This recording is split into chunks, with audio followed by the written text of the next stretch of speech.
Is social media the greatest tool for connection or the most dangerous weapon of our time?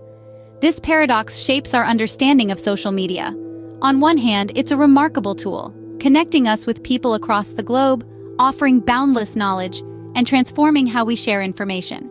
Yet, it can be a double-edged sword, manipulating perceptions, fostering division, and spreading misinformation. The Senate hearing stands as a defining moment, questioning the role and responsibility of social media in our society.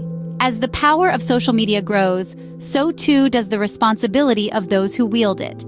On the day of the Senate hearing, the world watched as tech titans took the stand.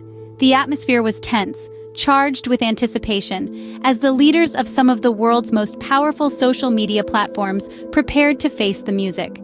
The proceedings kicked off with Mark Zuckerberg, CEO of Facebook, stepping into the spotlight. He delivered a much-anticipated apology, acknowledging the platform's role in the proliferation of misinformation and data privacy breaches.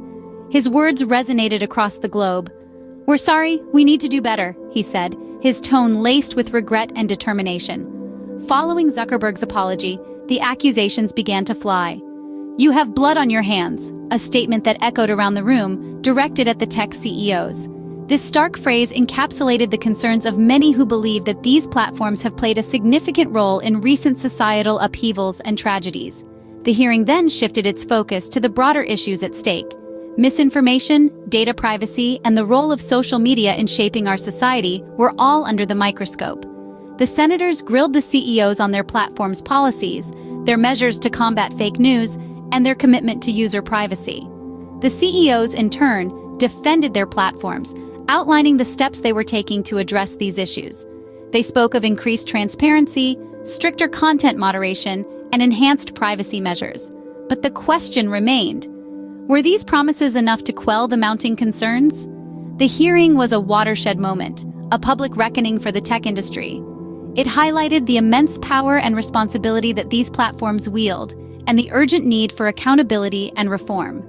In the face of grilling questions and harsh criticisms, the tech CEOs were forced to defend their platforms and their actions. The world watched, waited, and wondered. What would come next for the titans of tech, and for the future of social media? The Senate hearing was more than just a spectacle. It was a moment of reckoning for social media. A day that will be remembered as a turning point, where the veil was lifted on the practices of some of the most powerful companies in the world. The hearing brought to light the immense power and influence that social media platforms wield. It's no secret anymore that these platforms hold sway over the flow of information, shaping public opinion and even influencing the outcomes of elections. The echoes of the words, "You have blood on your hands," spoken to tech CEOs, are a stark reminder of the gravity of this influence and the responsibility it carries. One of the key takeaways from the hearing was the urgent need for greater transparency and accountability from social media companies. The lawmakers made it clear that the era of self-regulation is over. The practices of these companies, once shrouded in secrecy, will now be subject to public scrutiny.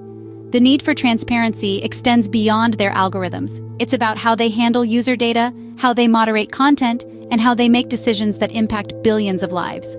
The hearing also sparked a heated debate about the potential for regulatory measures. The question is no longer whether or not to regulate, but how to do it effectively. The lawmakers grappled with the challenge of crafting regulations that can keep pace with the rapidly evolving digital landscape, without stifling innovation. The Senate hearing wasn't just about holding tech CEOs accountable.